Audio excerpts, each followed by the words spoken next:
Тажикстандын президенти Эмомали Рахмон 12 мартта Кыргызстанга мамлекеттик сапары менен келет.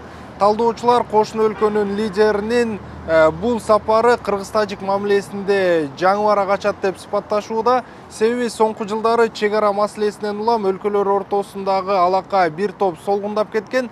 Деген менен акыркы жылдардагы сүйлөшүүлөр өз жемишин берип, Кыргыз-тажик чек ара көйгөйүнө чекит коюлуп, Кыргызстан менен Тажикстан кызматташууну тереңдетүүгө кызыктар болууда. Соңку жылдары Кыргызстан менен Тажикстан ортосундагы такталбаган чек ара тилкелери чоң маселеге айланып, бир нече жолу куралдуу кагылышууларга алып келген. Анын айынан эки тарап тең жабыр тартты. Чыр-чатактардан эки өлкө тең зыян тартат деген түшүнүк алдыга чыгып, чек ара боюнча тараптар дипломатиялык сүйлөшүүлөр аркылуу макулдашууга жетишти. Эми Тажикстандын президенти Эмомали Рахмондун Бишкекке мамлекеттик сапарынын алкагында чек ара боюнча келишимге кол коюлаары күтүлүүдө. Мына буюрса ошол тоскоолдук болгон ошол Кыргыз-Тажик эки мамлекеттин ортосундагы жанагы чек ара маселеси болчу. Буюрса азыр бул маселе чечилди. Мен ойлойм, ушундан баштап биринчисинен Кыргызстан менен Тажикстандын ортосундагы мамилелер бекемдей баштайт, өнүгүп.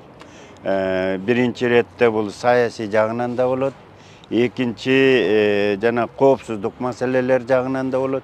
Эксперттердин айтымында чек ара маселесинин чечилиши Кыргызстан менен Тажикстан ортосундагы солгундап кеткен соода жүгүртүүнү кайрадан көбөйтүүгө шарт түзөт. Уштапта эки мамлекет товар айлантуунун көлөмүн 2030-жылга чейин 500 миллион АКШ долларына чейин көбөйтүү боюнча жалпы максат белгилеген.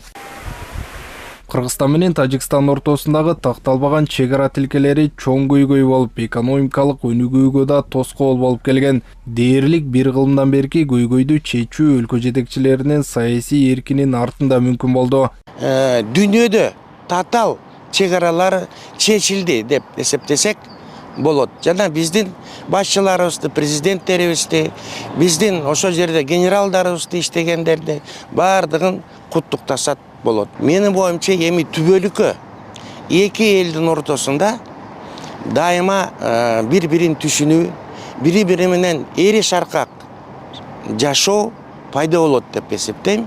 Чек ара маселесинин чечилиши Тажикстандын президентинин Кыргызстанга мамлекеттик сапары эки өлкөнүн тарыхында жаңы доорду баштаган, тынчтыкка жана кызматташтыкка багытталган кадам болуп саналат. Эми кошуна эки элдин ортосундагы достук, өз ара түшүнүшүү бекемдеп, баардык тараптан өнүгүү башталышы керек дейт талдоочулар. Чек аранын эртерээк чечилиши бул тынчтыктын орношу, эгемен өлкөнүн жанакындай бир бүтүндөй чек аралардын аныкталып, аякташы менен чечилип атканы бул жакшы көрүнүш. Чек ара такталгандан кийин бири-бирине жанакындай бул менин жерим эле, бул сенин жериң эле дегендей жанакындай талаш тартыш болбойт, токтойт деп ойлойбуз. Эмомали Рахмондун Кыргызстанга мамлекеттик сапары Кыргызстан менен Тажикстан гана эмес, жалпы Борбор Азия үчүн маанилүү дейт талдоочулар. Анткени чек ара маселелери аймактагы эң курч көйгөйлөрдүн бири болуп келген. Ал эми аны дипломатия жана тынчтык жолу менен чечүү бүткүл дүйнө үчүн бул жолу дагы үлгү болот. Эске салсак, Өзбекстан менен дагы чек ара маселеси тынчтык жолу менен чечилип, Шавкат Мирзиёевдин Кыргызстанга мамлекеттик сапарында келишимге кол коюлган. Борбор Азия республикаларынын ынтымагына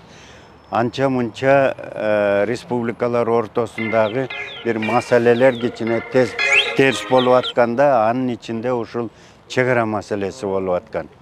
Чек ара маселеси чечилбегенден кийин суу, жер, жайыт, соода маселелер, карым-катнаш маселелер, гуманитардык маселелер, жанагындай тышкы саясат маселелери, регионалдык саясат боюнча дагы чоң проблемалар жаралып аткан. Эмомали Рахмон мамлекеттик сапарынын алкагында мамлекет башчысы Садыр Жапаров, Жогорку Кеңештин төрагасы Нурланбек Тургунбек уулу жана министрлер кабинетинин төрагасы Адылбек Касымалиев менен жолугат. Сапардын жыйынтыгы боюнча чек ара жөнүндө келишимден сырткары эки президенттин биргелешкен билдирүүсүн кабыл алуу жана башка эки тараптуу документтерге кол коюу каралган. 31 жылдан бери Тажикстанды башкарып келе жаткан Эмомали Рахмон Кыргызстанга биринчи жолу мамлекеттик сапары менен келүүдө. Буга дейре бир нече жолу расмий жана жумушчу визиттери менен келип кеткен. Мамлекеттик сапардын алкагында өлкө жетекчилери Садыр Жапаров менен Эмомали Рахмондун биргелешкен билдирүүнү кабыл алуусу, эки өлкө ортосунда мамлекеттик чек ара жөнүндө келишимге жана башка бир катар эки тараптуу документтерге кол коюлушу күтүлүүдө. Дүйнөлүк геосаясатындагы чордондабыз. Ошон үчүн мен эртеңки жолугушуудан үмүт абдан чоң. Мен колдоймун. Анын үстүнө Эмомали Рахмон менен жолуккан учурларым болгон. Убагында жогорку кеңеш төрөсү болуп турганында жакшы, эми акыры ушундай кубанычтуу күнгүндө келип калдык. Мен терең ишенем, биз илгерки тарыхый мамилелерди кайра калыбына келтиребиз, бирок качан да чек араны көзүн карагандай талдап, карап, коопсуздук камсыздыш керек. Талдоочулар эки өлкөнүн ортосундагы алаканын бекемделип жатышы бүтүндөй Борбор Азия чөлкөмүнө тынчтык алып келерин айтышат. Бул чөлкөмдү геосаясатта негизги оюнчулардын бирине айлануусуна шарт түзөт деп белгилешүүдө.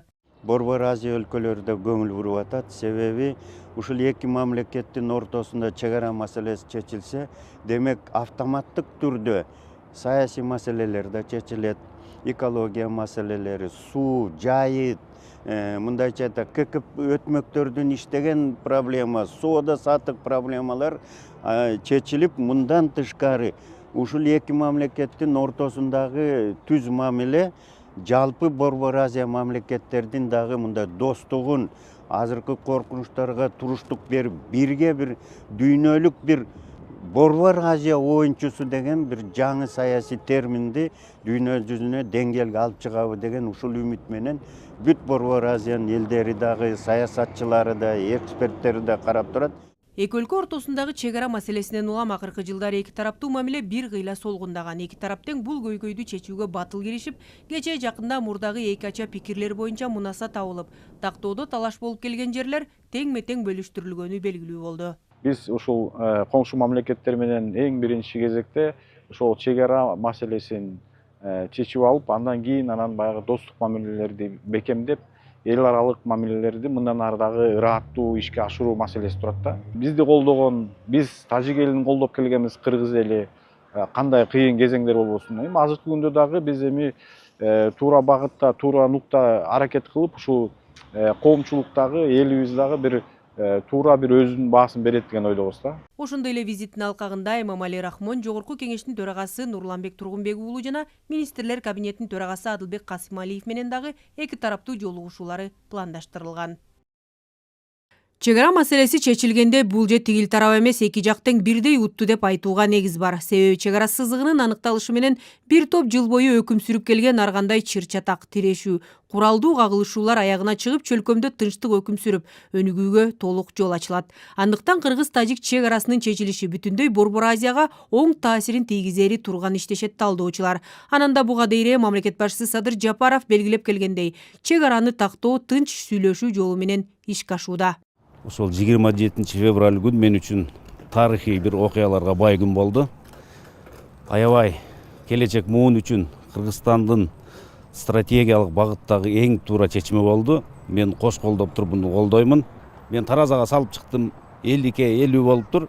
Аябай ал жактары да туура. Чек ара маселенин чечилиши бул бизге коопсуздук алып келет, тынчтык алып келет. Ички миграцияда жүргөн Баткен областынын жарандары бар, тышкы миграцияда жүргөн жарандар бар. Ошолор үйлөрүнө келишет, тынчтык орнойт. Эгерде алтындан хан сарай салып берсең дагы тынчтык болбосо, чек арада эл жашабайт. Эми тынчтык орноду, эл үйлөрүнө кайтат деген ниетим бар. Өтө татаал, бирок ошого карабай генерал Ташиев ушунчалык бир мындай жан дили менен киришти. Баарыбыз көрүп отурдук. Мен катышпасам дагы сезип атам да канчалык кыйын мындай сүйлөшүүлөр болгон.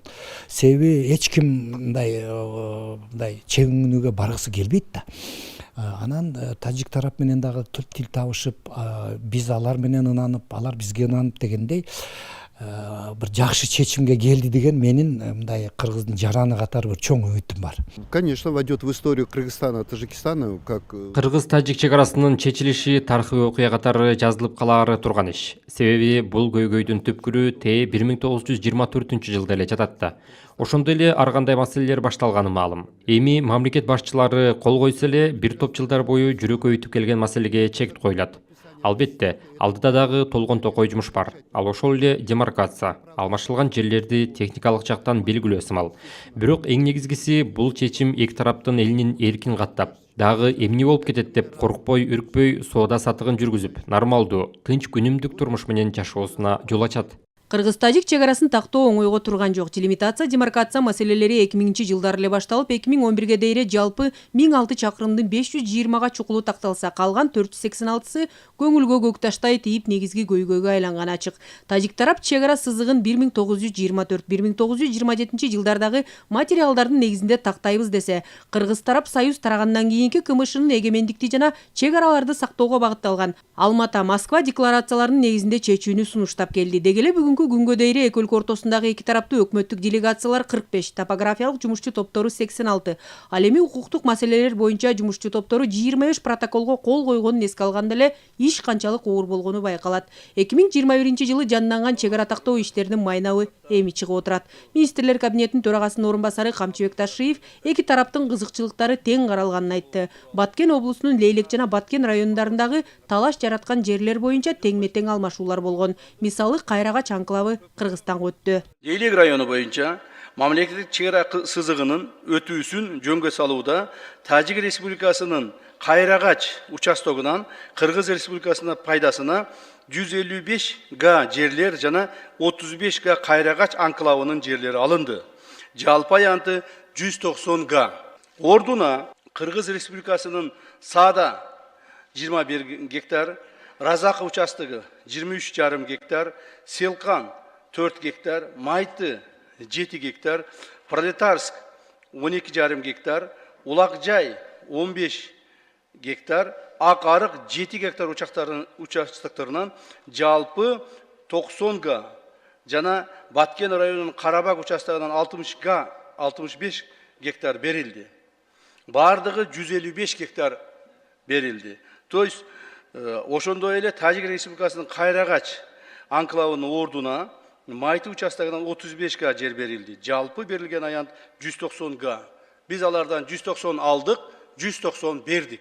Дал ушундай жол менен УКМК төрагасы Камчыбек Ташиев бейшемби күнкү жогорку кеңештин 6 комитетинин биргелешкен жыйынында ар бир метр, ар бир гектар үчүн толук маалыматтарды берип жатты. Кошуна тарап чегара сызыгын тактоодо акыры жүрүп, 1991-жылкы документтердин негизинде кароого макул болушкан. Дал ошол документке ылайык чегара сызыгы Ходжент Арка Канибадам автожолунун так ортосунан өтөт.